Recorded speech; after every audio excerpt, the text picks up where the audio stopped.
العالمين والصلاة والسلام على رسوله الأمين محمد وعلى آله وصحبه أجمعين. أما بعد، فأعوذ بالله من الشيطان الرجيم. بسم الله الرحمن الرحيم.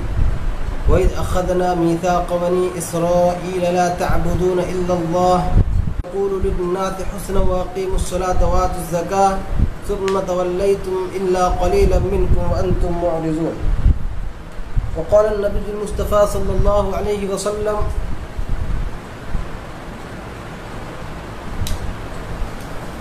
لا تدخلوا الجنة حتى تؤمنوا ولا تؤمنوا حتى تحابوا أولا أدلكم على شيء إذا فعلتموه تحاببتم أفشوا السلام بينكم. اللہ رب العالمین کا بے حد شکر اور احسان ہے کہ اس کی توفیق سے ہم اور آپ یہاں جمع ہوئے ہیں. اللہ رب العالمین ہماری اس حاضری کو قبول فرمائے. زندگی کے بہت سارے مسائل میں ایک اہم مسئلہ رشتوں کی ٹوٹ اور خاندان کا بکھراؤ بھی ہے. آج رشتوں کے اندر محبت نہیں پائی جا رہی ہے.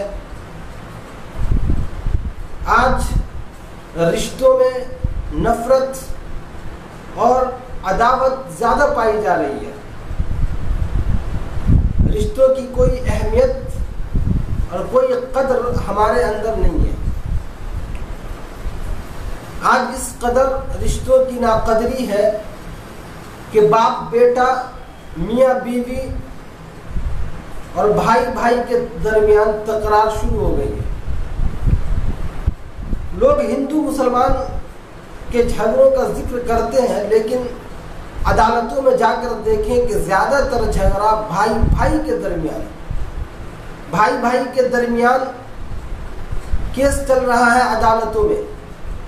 باپ بیٹے کے درمیان مقدمات ہیں. تو آج رشتوں کی کوئی قدر باقی نہیں رہی ہے، جبکہ اللہ رب العالمین نے قرآن مجید میں رشتوں کو جوڑنے کی شدید تاکید کی ہے. رشتوں کو جوڑنا، رشتوں کو برقرار رکھنا، رشتوں کے اندر محبت پیدا کرنا، یہ اللہ رب العالمین کا حکم ہے. اس کی بڑی فضیلت ہے اور بڑی اہمیت بھی ہے. چنانچہ اللہ رب العالمین نے قرآن مجید میں فرمایا کہ وَاعْبُدُوا اللَّهَ وَلَا تُشْرِكُوا بِهِ شَيْئًا،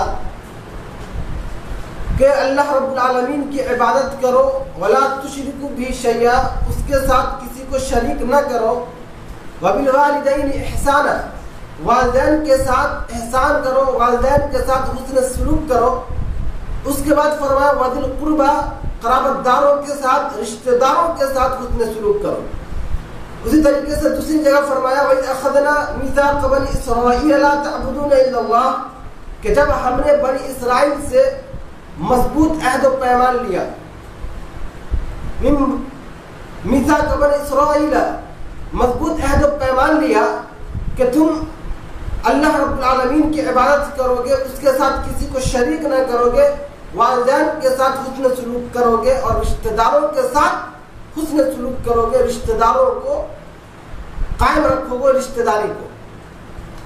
ان دونوں آیتوں میں اللہ رب العالمین نے سب سے پہلے اپنا حق ذکر فرمایا ہے کہ تم سب کے سب صرف میری عبادت کرنا اور میرے ساتھ کسی کو شریک مت کرنا. دوسرا حق ماں باپ کا بیان فرمایا کہ تم ماں باپ کے ساتھ حسن سلوک کرو، ان کے ساتھ نرمی کا برتاؤ کرو.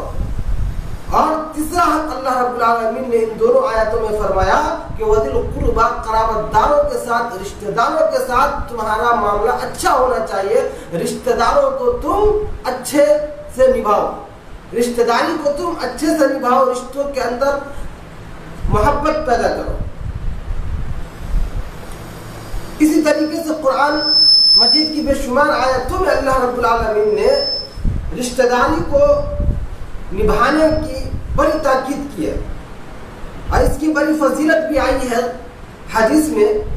چنانچہ حدیث قدسی ہے، اللہ رب العالمین فرما رہا ہے کہ انا اللہ، میں اللہ ہوں، وَأَنَا الرَّحْمَنُ، اور میں رحمان ہوں، خلقت الرحیم، میں نے رحیم کو پیدا کیا، میں نے رشتہ داری کو پیدا کیا.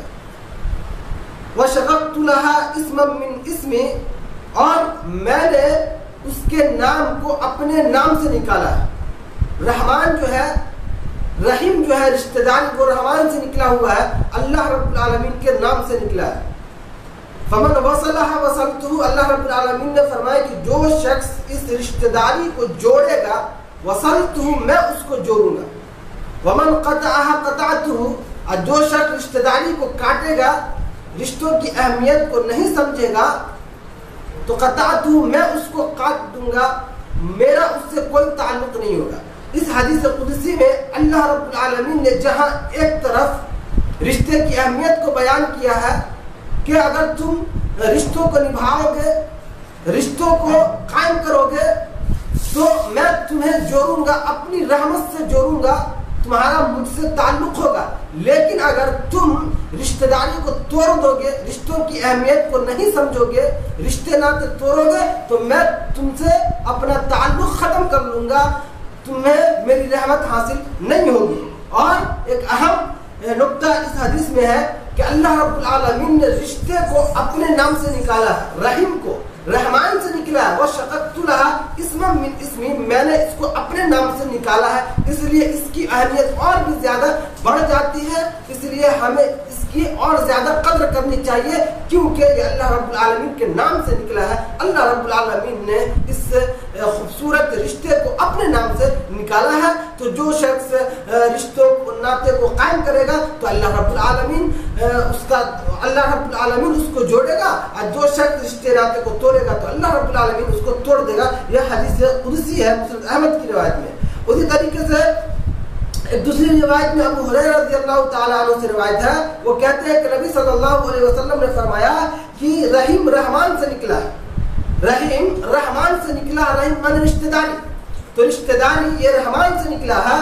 اللہ نے اس سے کہا من وصل کہ وصلت، جو شخص تجھے جوڑے گا، تجھے قائم کرے گا، تجھے مضبوط کرے گا، یعنی جو شخص رشتے ناطے کی اہمیت کو سمجھ کر رشتوں کو مضبوطی سے نبھائے گا، رشتوں کے اندر محبت قائم کرے گا، تو وصلتہ، اللہ رب العالمین نے کہا کہ میں اس کو جوڑوں گا، میرا اس سے تعلق ہوگا. ومن قطع، جو شخص تجھے کاٹ دے گا، تجھے توڑے گا، قطعتہ، میں اس کو توڑ دوں گا، میں اسے کاٹ دوں گا، یعنی اپنی رحمت سے ایسے شخص کو دور کر دوں گا. صحیح بخاری میں نبی صلی اللہ علیہ وسلم نے فرمایا.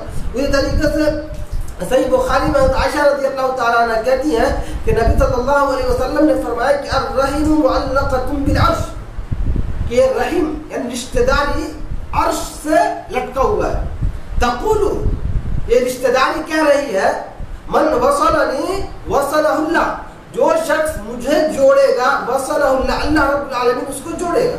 ومن قطعنی، جو شخص مجھے توڑے گا، قطعہ اللہ، اللہ رب العالمین اس کو توڑ دے گا، اللہ رب العالمین اس کو کاٹ دے گا. ایسے شخص سے اللہ رب العالمین کا کوئی تعلق نہیں ہے. یہ تین احادیث آپ کے سامنے بیان کی گئی ہے. اس حدیث میں آپ غور کریں کہ کتنی سخت وعید ہے ان لوگوں کے لیے جو رشتوں کی اہمیت کو نہیں سمجھتے ہیں، رشتوں کی اہمیت کو نہیں سمجھتے ہیں، تھوڑی تھوڑی بات پہ رشتوں کو توڑ دیتے ہیں، بات چیت بند کر دیتے ہیں، رشتوں کی قدر نہیں کرتے ہیں. تو ایسے شخص کے بارے میں اللہ رب العالمین نے فرمایا کہ میں اس سے تعلق ختم کر لوں گا، اپنی رحمت اس سے ختم کر لوں گا. اور اسی رشتے کی وجہ سے اللہ رب العالمین نے فرمایا کہ جو شخص اس رشتے کو جوڑے گا، رشتے کو برقرار رکھے گا، رشتہ داروں کی اہمیت کو سمجھے گا، اس سے میل جول رکھے گا، رشتوں کے اندر محبت پیدا کرنے کی کوشش کرے گا، تو اللہ رب العالمین نے کہا کہ میں اس کو جوڑوں گا، اس سے تعلق قائم ہوگا اللہ رب العالمین کا. اپنی رحمت سے اللہ رب العالمین ایسے شخص کو جوڑ دے گا. تو یہ رشتوں کی اہمیت ہے. اس کے علاوہ آپ حدیث میں دیکھیں، صحیح بخاری اور صحیح مسلم کی حدیث ہے، نبی صلی اللہ علیہ وسلم نے فرمایا کہ من احب ان یبسط له فی رزقہ، جس شخص کو یہ پسند ہو کہ اللہ رب العالمین اس کے رزق میں کشادگی عطا فرما دے، اس کے رزق میں کشادہ ہو، وینسا له فی اثرہ، اس کے عمر میں برکت ہو جائے، عمر میں اضافہ ہو جائے، فلیصل رحمہ، نبی صلی اللہ علیہ وسلم نے فرمایا کہ اسے چاہیے کہ وہ صلہ رحمی کرے، رشتوں کو جوڑے۔ رشتوں کو جوڑنے کی اس حدیث میں ایک بڑی فضیلت بیان کی گئی ہے کہ جو شخص تنگ حال ہے، پریشان حال ہے، رزق کی کمی ہے، ایسا لگ رہا ہے کہ رزق میں تنگی ہو رہی ہے، تو نبی صلی اللہ علیہ وسلم رزق میں کشادگی عطا فرمائے گا، رزق میں اللہ رب العالمین فراوانی کر دے گا۔ یہ رشتوں کو نبھانے کی اہمیت نبی صلی اللہ علیہ وسلم نے بیان فرمائی ہے۔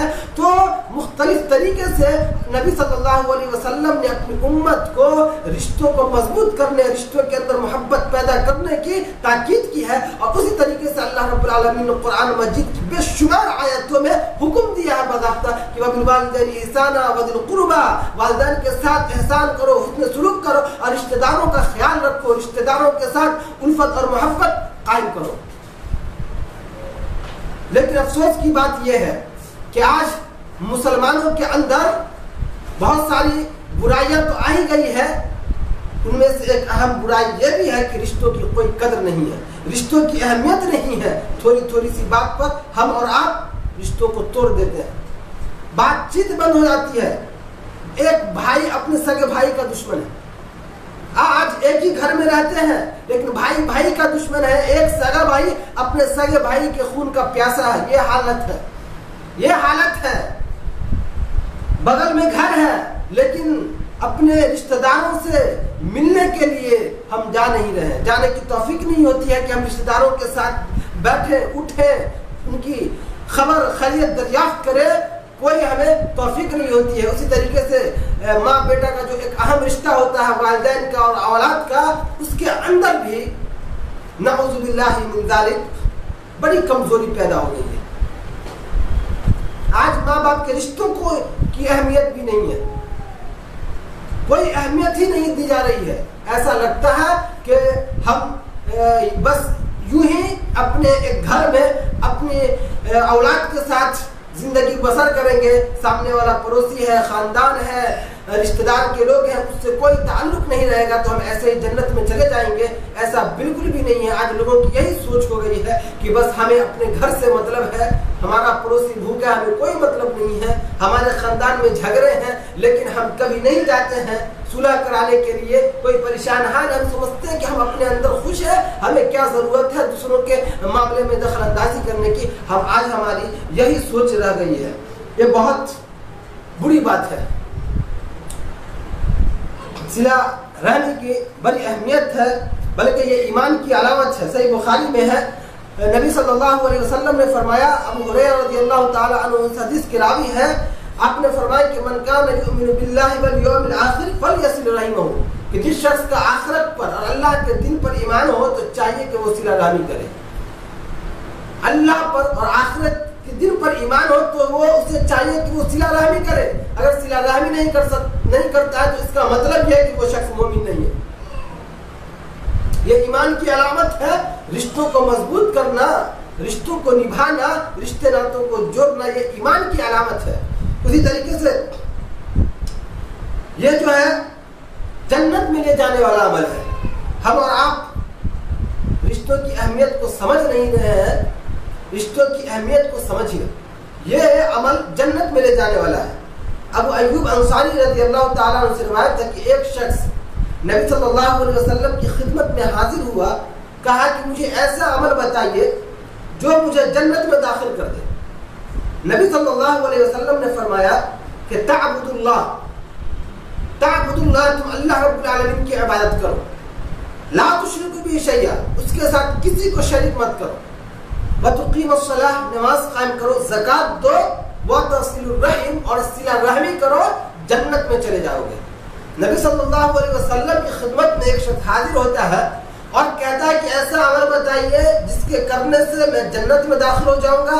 نبی صلی اللہ علیہ وسلم نے بڑی اہم بات بتائی، کہا کہ اللہ کی بات کرو، اس کے بغیر تو کوئی چارہ نہیں ہے، اگر تم نے اس کے ساتھ کسی کو شریک کیا تو تم جنت میں جا نہیں سکتے ہو۔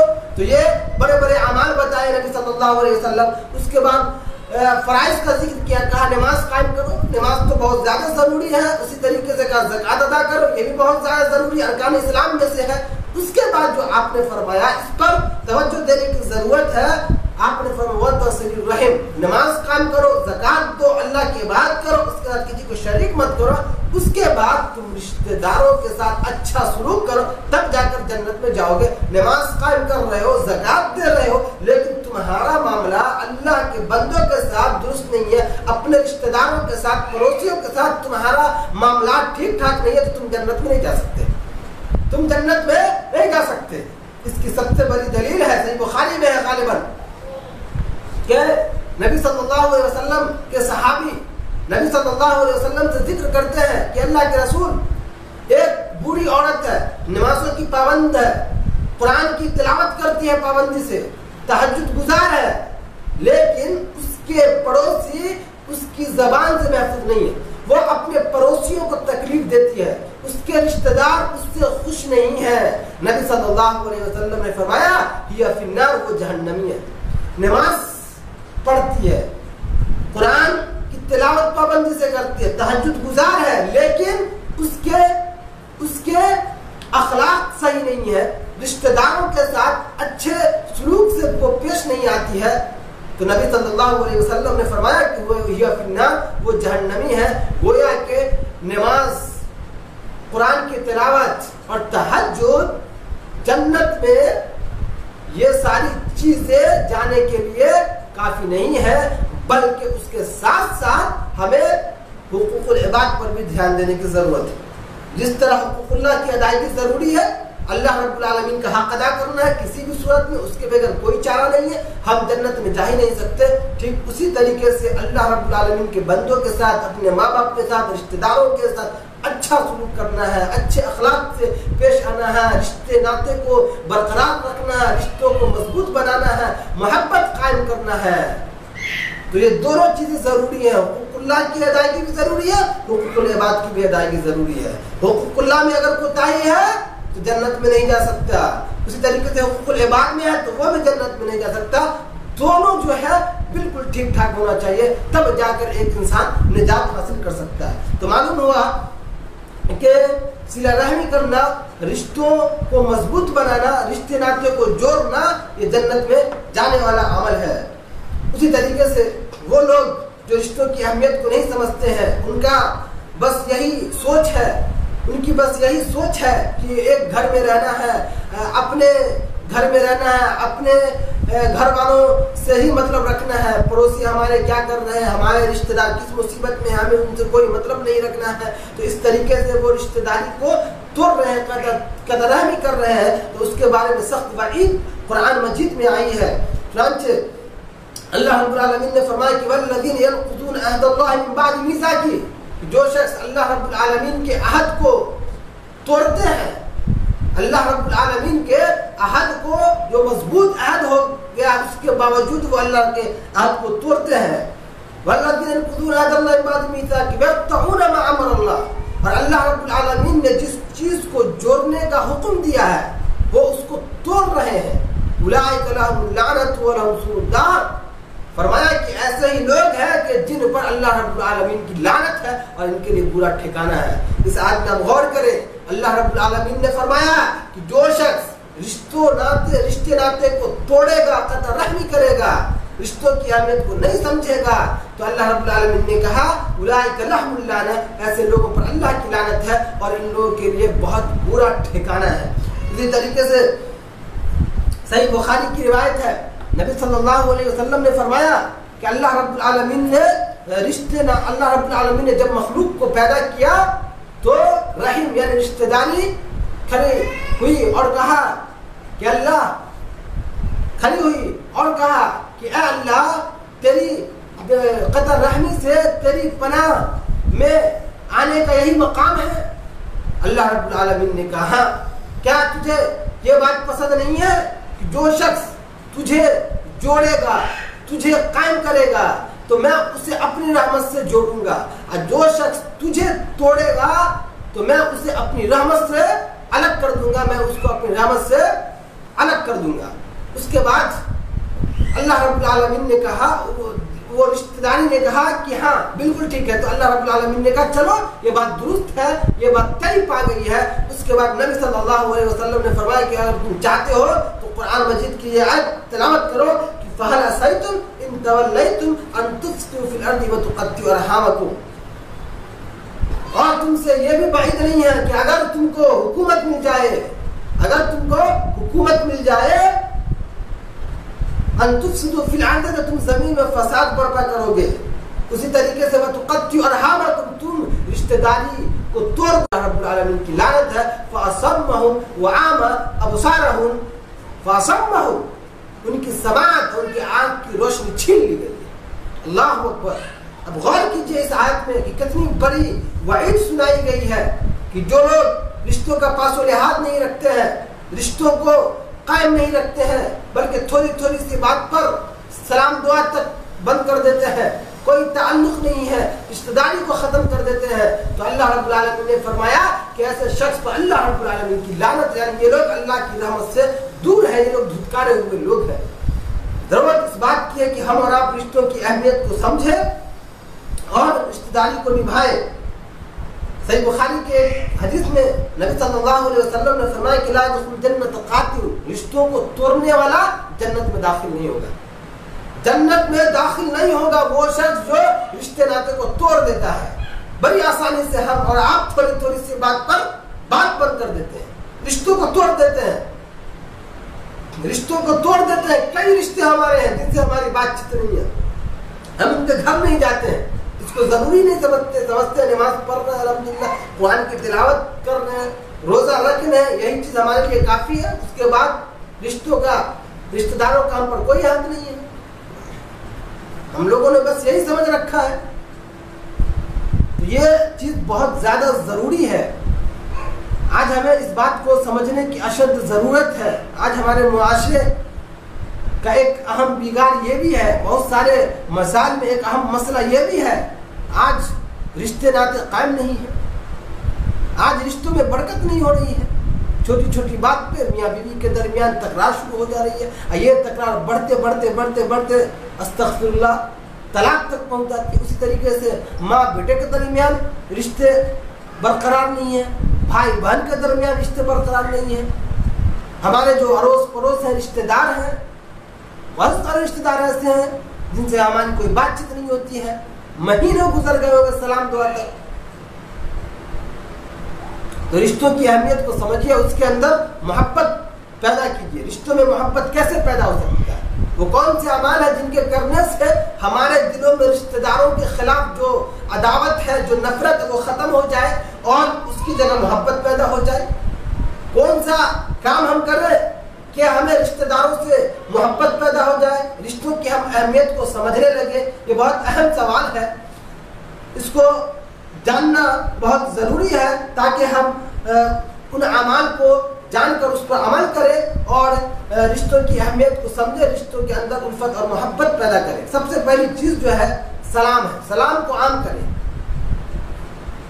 رشتوں میں الفت اور محبت پیدا کرنے کا سب سے بہترین اور بنیادی ذریعہ جو ہے وہ سلام کو عام کرنا ہے. چنانچہ صحیح مسلم میں نبی صلی اللہ علیہ وسلم نے فرمایا کہ لا تدخل الجنت حتی تؤمنوا، تم جنت میں نہیں جا سکتے یہاں تک کہ تم ایمان لے آؤ. ولا تؤمنوا حتی تحابوا، اور تم ایمان نہیں لا سکتے یہاں تک کہ تم ایک دوسرے سے محبت کرنے لگو. اس کے بعد آپ نے اپنی امت کی رہنمائی فرمائی ہے کہ اولا ادلکم علی شیء اذا فعلتموه تحاببتم، کیا میں تمہیں ایسی چیز نہ بتاؤں، ایسی چیز کی طرف رہنمائی نہ کر دوں کہ جس کو اگر تم کرو گے تو آپس میں تم محبت کرنے لگ جاؤ گے، تمہارے دلوں میں الفت اور محبت پیدا ہو جائے گی، معاشرے میں الفت اور محبت پیدا ہو جائے گی، رشتہ داروں میں الفت اور محبت پیدا ہو جائے گی. وہ چیز کیا ہے؟ افشوا السلام بینکم، آپس میں تم سلام کو عام کرو، سلام پھیلاؤ. یہ رشتوں میں محبت پیدا کرنے کا بنیادی ذریعہ ہے. لیکن افسوس کے ساتھ کہنا پڑ رہا ہے کہ ہمارے اندر اس عمل کا بھی فقدان ہے. عام طور پر رشتہ داروں میں یہ بات بھی پائی جاتی ہے کہ فلاں مجھے سلام لینا چھوڑ گیا مجھ سے، تو میں اس سے کیسے بلاؤں؟ فلاں کی مجھ سے کوئی سلام دعا نہیں تو میں اس سے کیسے تعلق قائم کروں؟ سلام دعا نہیں ہے اس لیے تعلقات قائم نہیں ہو رہے ہیں، سلام دعا نہیں ہے تو دعوت پہ نہیں بلا رہے ہیں، ان کے گھر نہیں جا رہے ہیں، میں اس کے گھر کیسے جاؤں؟ آج تک اس کی اور میری سلام دعا تک نہیں ہوئی. تو یہ صورتحال ہے. سلام دعا نہ ہونے کی وجہ سے رشتے ختم ہو رہے ہیں.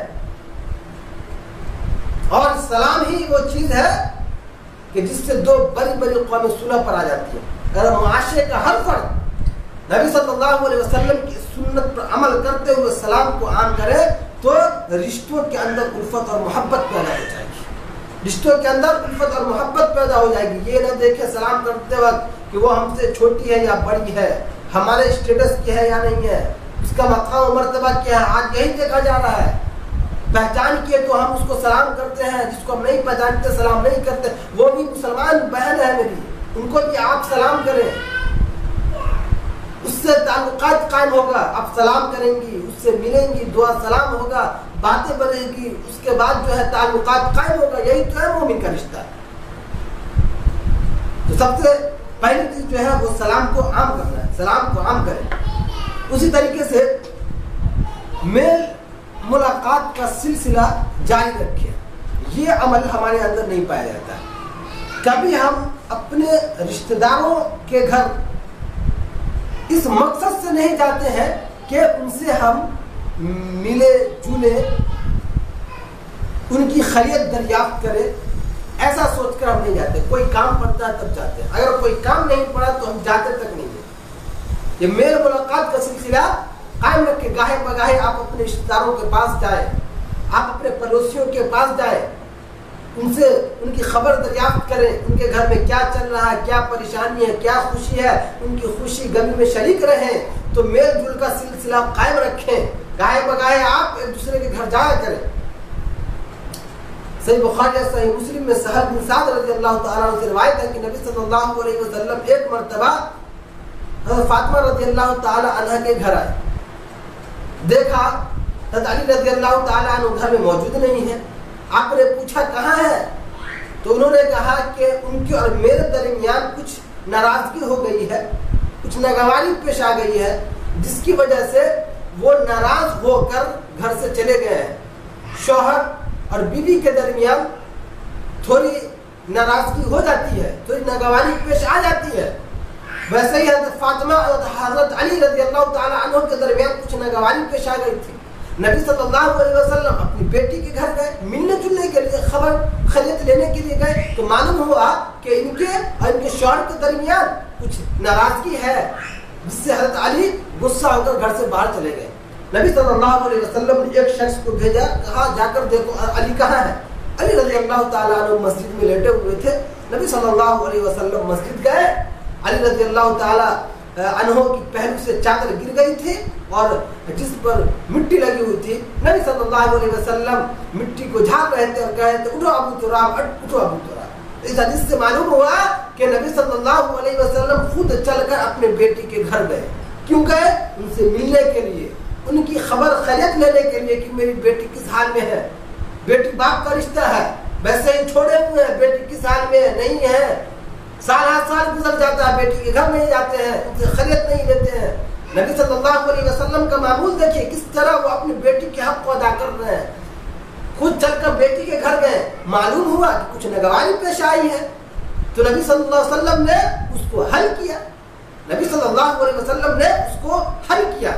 تو اسی طریقے سے ہمارا بھی معمول ہونا چاہیے کہ ہم رشتہ داروں کے گھر جائیں, اپنی بیٹی کے گھر جائیں, اپنی بہن کے گھر جائیں, ان سے ان کی خیریت دریافت کر, ان کے گھر میں کیا چل رہا ہے, نہیں چل رہا ہے, کیا پریشانی ہے, کیا خوشی ہے, وہ سب دیکھیں. جو آپ سے ہو سکے اس کو مدد کرنے کی کوشش کریں. لیکن کیا ہے ہمارے یہاں کیا ہے, لوگ ایک دوسرے کے گھر جانا پسند نہیں کرتے ہیں. لوگ ایک دوسرے کے گھر جانا پسند نہیں کرتے ہیں. یہاں تو بالکل الگ رہنے کا ہے انتظام. ایک فلیٹ میں رہتے ہیں, بچے ہیں, شوہر ہیں, گھر کے کام کاج میں نہیں, اسی میں مشغول نہیں, اور پڑوسی سے کوئی مطلب نہیں, رشتہ داروں سے کوئی مطلب نہیں. تو اس طرح نہیں ہونا چاہیے. یہ بھی حق ہے مسلمانوں کا کہ ان کی خوشی غمی میں شریک رہیں, ان سے ملاقات کریں, اس کی بڑی فضیلت ہے. اسی طریقے سے رشتہ داروں کے ساتھ اٹھنے بیٹھنے کا معمول بنائیں. کبھی کبھار رشتہ داروں کے گھر جائے, ان کے ساتھ کچھ بات چیت کرے, اٹھنے بیٹھنے کا معمول بنائے. اس سے بھی جو ہے آپس میں الفت اور محبت پیدا ہوگی. یہ ساری چیزیں آج ہمارے معاشرے سے ختم ہوتی جا رہی ہے. اس وجہ سے الفت اور محبت نہیں ہے.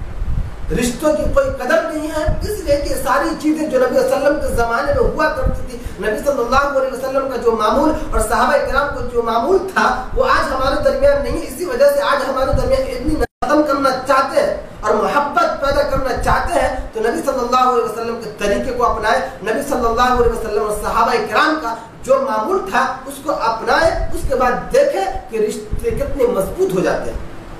تو رشتے داروں کے ساتھ اٹھنے بیٹھنے کا معمول بھی بنایا جائے. آج ہم رشتے داروں کے گھر تو جانا پسند بھی نہیں کرتے ہیں. رشتے دار کس حالت میں ہے، ان کے گھر کون سی مصیبت آن پڑی ہے، یہ سب جاننے کی ہمیں خواہش بھی نہیں ہوتی ہے. اگر اسلام کی بات کی جائے، شریعت کی بات کی جائے تو شریعت تو یہاں تک کہتی ہے اگر تمہارے رشتے دار مشرک بھی ہو تم بھی ان کے ساتھ پھر بھی ان کے ساتھ حسن سلوک کرو. جو رشتہ داری ہے تم اس کو قائم کرو. چنانچہ اللہ رب العالمین نے فرمایا کہ وَإِن جَاهَدَاكَ عَلَىٰ أَن تُشْرِكَ بِي مَا لَيْسَ لَكَ بِهِ عِلْمٌ، تمہارے ماں باپ ہے، والدین ہے، اگر تمہیں شرک پر مجبور کرے تم اس کی بات نہ مانو، شرک پر آمادہ کرے تو تم ہرگز ان کی بات نہ مانو.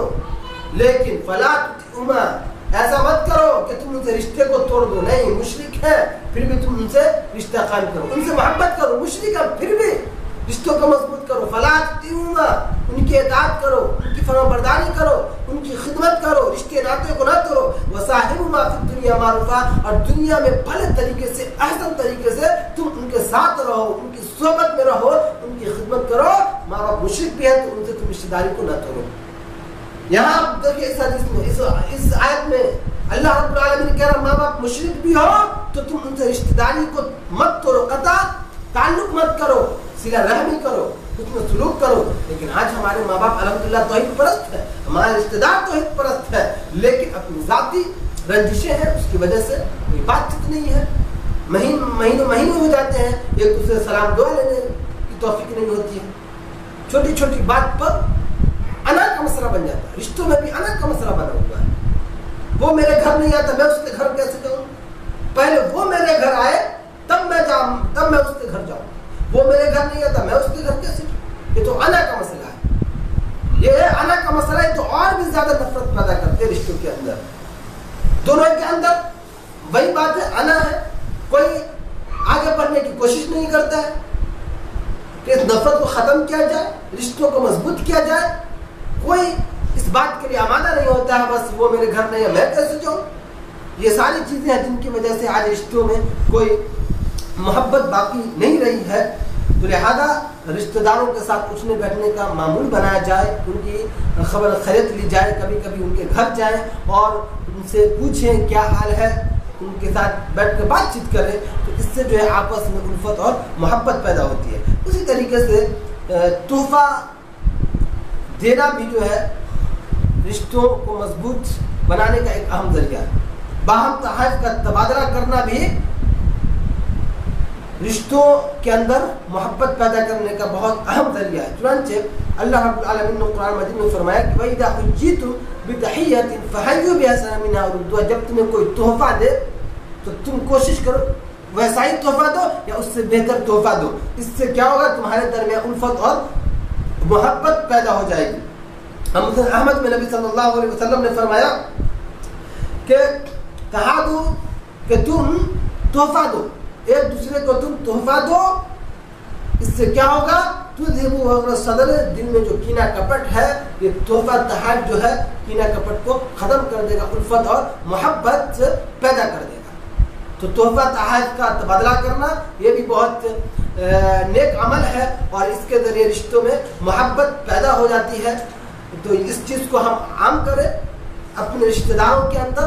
آپ دیکھیں جن رشتہ داروں کے اندر کئی سالوں سے کئی مہینوں سے نفرت ہے، بات چیت تک نہیں ہے، ایک دوسرے کا چہرہ دیکھنا بھی گواہ نہیں کرتے ہیں، اگر آپ ان کے گھر کوئی تحفہ بھیجیں سامنے والا بندہ سمجھ جائے گا، لگتا ہے کہ اس نے ناراضگی ختم کر لی ہے، اس کے دل سے بھی ناراضگی ختم ہو جائے گی، نفرت ختم ہو جائے گی. لیکن یہی تحفہ ہے کہ ہم کچھ بھی گھر میں معاملہ ہوتا ہے، شادی ہو، کوئی فنکشن ہو، تو ہم تحفہ نہیں دیتے ہیں، دعوت نہیں دیتے ہیں، تو سامنے والے کو یہی لگتا ہے کہ اس نے اب تک جو ہے دل میں ناراضگی رکھی ہوئی ہے، اس وجہ سے وہ مجھے دعوت نہیں دے رہا ہے. اگر آپ دعوت دے دیں سامنے والا سمجھ جائے گا کہ اس نے ناراضگی ختم کر لی، وہ بھی اپنا دل بڑا کر لے گا. آج آپ سبقت کرو، اس کا کیوں انتظار کریں؟ اللہ رب العالمین کی آپ سرخ حاصل ہو تو ہم سامنے والا کا انتظار کرتے ہیں کہ سامنے والا ہمیں تحفہ دے گا، تب ہم تحفہ دیں گے. اس کی طرف سے کوئی تحفہ نہیں آتا، ہم نہیں دے سکتے. وہ دعوت نہیں دے رہا، ہم نہیں دے سکتے. یہی ہمارے سماج میں چل رہا ہے. اپنے حساب سے زندگی گزارنا ہے، اپنے حساب سے زندگی گزارنا ہے، اپنی سوچ سے گزارنا ہے. اپنی آنا کو دیکھتے، اپنی اسٹیٹس کو دیکھتے. ایسے ہی ہمیں زندگی، اسلام کا کیا طریقہ ہے، اسلام کی کیا تعلیمات ہے، ہمیں اس پر غور کرنا ہے. نبی صلی اللہ علیہ وسلم کا کیا طریقہ تھا، صحابہ کا کیا معمول تھا. صحابہ کرام کو نبی صلی اللہ علیہ وسلم تحفہ دیا کرتے تھے، صحابہ نبی صلی اللہ علیہ وسلم کو تحفہ دیا کرتے تھے. اس زمانے میں ماشاءاللہ تحفہ تحائف کا جو ہے سلسلہ جاری ہوتا تھا. کبھی وہ تحفہ دیتا، کبھی وہ تحفہ دیتا. یہی وجہ تھی کہ ان کے درمیان الفت اور محبت تھی. وہ لوگ آپس میں ایک جگہ بیٹھا کرتے تھے، وہ لوگ آپس میں ایک جگہ بیٹھا کرتے تھے، باتیں کیا کرتے تھے. تب جا کر ان کے درمیان الفت محبت اس طرح قائم رہی. آج وہ چیزیں ہمارے اندر موجود نہیں ہیں، اس وجہ سے آج ہمارے اندر نہیں ہے ویسی محبت. تو تحفہ دینے کو بھی عام کریں، اس سے جو ہے دل کا کینہ کپٹ بھی ختم ہو جاتا ہے. نبی صلی اللہ علیہ وسلم نے فرمایا کہ فَإِنَّ الْهَدِيَّةَ تُذْهِبُ وَغْرَ الصَّدْرِ. تحفہ دینے سے دل میں جو کینہ کپٹ ہے، نفرت اور عداوت ہے، وہ ختم ہو جائے گا اور محبت پیدا ہو جائے گی. اسی طریقے سے دوسری روایت میں فرمایا کہ تحادوا تحابوا، کہ تم ایک دوسرے کو تحفہ دو، نتیجہ یہ نکلے گا کہ آپس میں ایک دوسرے سے محبت کرنے لگ جاؤ. کہ نبی صلی اللہ علیہ وسلم کا فرمانا بہترین نسخہ ہے. اگر کسی کے اندر کوئی ناچاکی ہے، کوئی نفرت ہے، کوئی ناراضگی ہے، تحفہ بھجوا کے دیکھیں، ناراضگی ختم ہو جائے گی. نبی صلی اللہ علیہ وسلم نے فرمایا کہ ایک دوسرے سے محبت کرنے لگ جاؤ گے. تو یہ ساری چیزوں کا عام کریں، ضروری ہے. رشتوں کی اہمیت کو سمجھیں. یہ بندوں کا حق ہے، اللہ رب العالمین کا حق تو الحمدللہ ہم اور آپ ادا کر رہے ہیں. اس کے ساتھ ساتھ بندوں کا بھی حق ہے، وہ بھی ضروری ہے ہمارے لیے. انسان کی نجات کے لیے حقوق اللہ کے ساتھ ساتھ حقوق العباد کی بھی ادائیگی ضروری ہے. صرف حقوق اللہ کی ادائیگی بندہ کرتا رہا ہے اور حقوق العباد میں کوتاہی کرتا رہتا ہے، ایسا شخص نجات نہیں پا سکتا ہے. ایسا شخص نجات نہیں پا سکتا. فرمایا لا تدخل الجنة قاطع. آپ نے فرمایا کہ جنت میں داخل نہیں ہوگا جو رشتہ داری کو توڑے گا، رشتے ناطے کی اہمیت کو نہیں سمجھے گا، تو وہ جنت میں نہیں داخل ہوگا. اسی طریقے سے میری ماں اور بہنوں، دعوتیں قبول کرنا بھی جو ہے محبت پیدا کرنے کا ایک اہم ذریعہ ہے. اب ویسے بھی مسلمانوں کا ایک مسلمان پر جو حق ہے ان میں سے ایک چیز یہ بھی ہے کہ دعوت قبول کیا جائے. حق المسلم علی المسلم خمس، کہ ایک مسلمان کا دوسرے مسلمان پر 5 حق بتائے گئے ہیں صحیح بخاری اور صحیح مسلم میں. اور ان میں سے ایک اجابت الدعوت، دعوت کو قبول کرنا. دعوت کو قبول کرنا، خاص طور سے ولیمہ کی دعوت ہو، اگر کوئی آپ کو دے تو آپ اسے قبول کریں، شوق سے جائے، خوشی سے جائے. آپ بھی ان کو اپنے گھر دعوت دیں. اس طریقے سے تعلقات قائم ہوگا، لوگ ایک جگہ جمع ہوں گے، باتیں ہوں گی. اسی طریقے سے ایک دوسرے سے الفت اور محبت پیدا ہو جائے گی. تو دعوت کو عام کیجیے، دعوت کو قبول کیجیے. اسی طریقے سے مہمانوں کا خیر مقدم کیجیے. یہ بھی جو ہے مسلمانوں کا جو ہے ایک حق ہے، مہمان کی مہمان نوازی. اور اس سے جو ہے رشتوں کے اندر محبت پیدا ہوتی، مضبوطی آتی ہے. اور صحیح مسلم میں نبی صلی اللہ علیہ وسلم نے فرمایا کہ من کان یؤمن باللہ والیوم الآخر، جو شخص اللہ پر اور آخرت کے دن پر ایمان رکھتا ہے، فلیکرم ضیفہ، چاہیے کہ وہ اپنے مہمانوں کی مہمان نوازی کرے. مہمان نوازی اگر کوئی نہیں کرتا ہے تو سمجھ لیجیے وہ مومن نہیں ہے. اللہ پر آخرت کے دن پر ایمان ہے تو مہمانوں کی مہمان نوازی کرنی ہوگی. اللہ رب العالمین نے ہمیں اس کے اوپر ابھارا ہے. حضرت ابراہیم علیہ السلام کی مہمان نوازی کا ذکر کیا قرآن میں. اللہ تعالیٰ کا حدیث ضیف ابراہیم المکرم، ان کے گھر مہمان آ گئے، ان کے گھر فرشتے آئے، انسانی شکل و صورت میں مہمان تھے.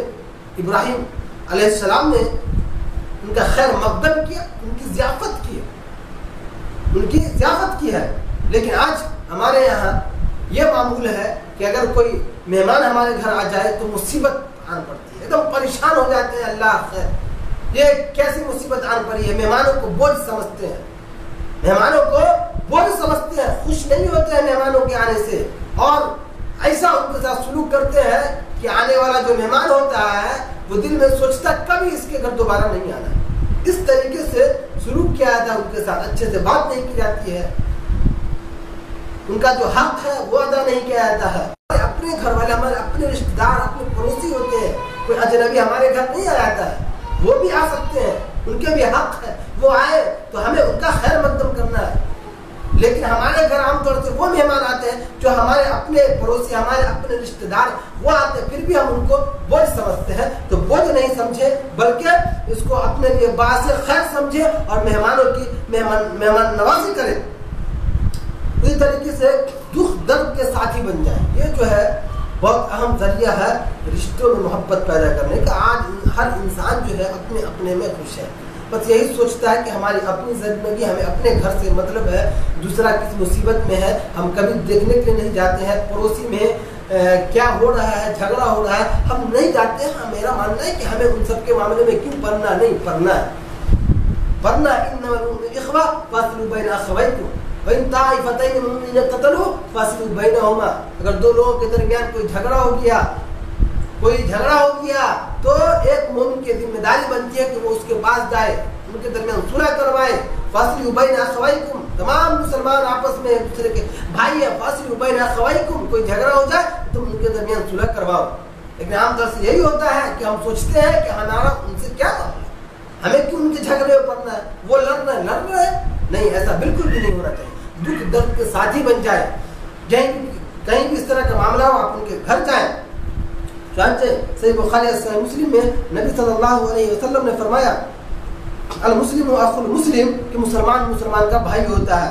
لا یظلمہ ولا یظلمہ, اس پر کوئی ظلم نہیں کر سکتا, کوئی ظلم نہیں کر سکتا, ظلم کرنے کی سوچ بھی نہیں سکتا, نہیں اسے کسی مظلوم کے حوالے کر سکتا ہے. ہمیشہ اپنے مسلمان بھائیوں کے حق میں خیر خواہ ہوتا ہے, اچھا سوچتا ہے, بھلا سوچتا ہے. جو اپنے لیے سوچتا ہے وہی دوسروں کے لیے سوچتا ہے. وہ اپنے لیے جس کو فائدہ مند سمجھتا ہے دوسروں کو بھی اسی چیز کو فائدہ مند سمجھتا ہے.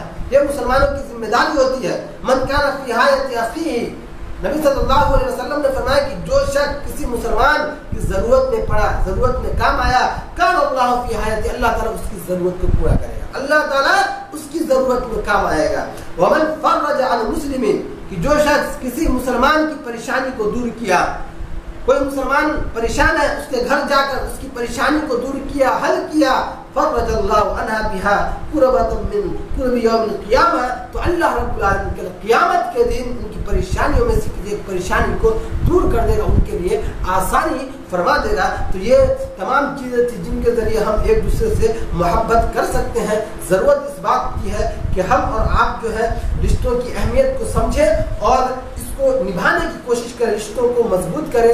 اور جن لوگوں سے ہمارا قطع تعلق ہے ہم کوشش کریں کہ سامنے سے ہم ان کے پاس جائیں, ان سے سلام کریں, اور جو بھی نفرت ہے, جو بھی رنجشیں ہیں, اللہ کے لیے اس کو ختم کر لیں. اگر آپ اس چیز کو ختم نہیں کرتی ہیں تو کل قیامت کے دن اللہ رب العالمین آپ سے ضرور پوچھے گا, اور یہ چیز جو ہے ممکن ہے کہ آپ کو جنت میں جانے سے روک دے. تو اس لیے کسی بھی رشتہ داری سے کوئی ناجائز کوئی رنجشیں ہو تو اس سے جو ہے آپ صلح کر لیں اور ایک دوسرے سے الفت اور محبت قائم کر لیں. جو بھی ہمارے رشتہ دار ہیں, ماں باپ رشتہ داروں کی ایک بڑی لمبی فہرست ہے, قرآن میں بھی اللہ رب العالمین نے بیان فرمایا ہے. تو ہم ان تمام رشتہ داروں کا خیال رکھیں اور رشتوں کے اندر محبت پیدا کرنے کا جو طریقہ بتایا گیا ہے, جیسے سلام کو عام کرنا ہے تو سلام کو عام کریں, میل ملاقات کا سلسلہ قائم کریں, تحفہ تحائف کا سلسلہ قائم کریں. اسی طریقے سے اٹھنے بیٹھنے کا رشتہ داروں کے ساتھ معمول بنائیں, ایک دوسرے کو دعوت دیں. کبھی چھوٹی موٹی